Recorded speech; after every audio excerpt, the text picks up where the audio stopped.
जगन्नाथ नमस्कार दर्शक बंधु आज यही नूतन अध्याय आपन को स्वागत। आज एक संपूर्ण नूतन विषय नहीं मुझे सुख दुख किपरि भाव में मनीष भोग करें ताहा आम ये श्लोक माध्यम जाना। सुखस्य दुःखस्य न कोऽपि दाता परं ददाति कुबुद्धिरेषा अहम कर्मेति वृथाभिमानः स्वकर्म सूत्रे ग्रथिता ही लोका।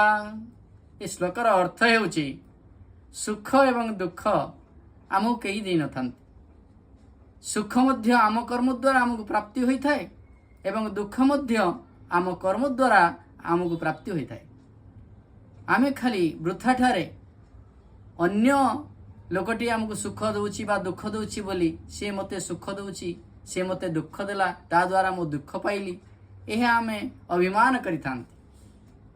किंतु निजर कर्मफल अनुसार सुख दुख मनुष्य को प्राप्ति होता है। स्वकर्म सूत्रे ग्रथिता ही लोका। आमे जेपरि भल काम करती आमको भल फल मिलता है। जदि आमे खराब कर्म करिथांती ताहाले आमको खराब फल मध्य मिलता है। तेणु कर्म ही प्राधान्य। कर्म द्वारा सुख एवं दुख मनुष्य को प्राप्त होता है। जय जगन्नाथ दर्शक बंधु।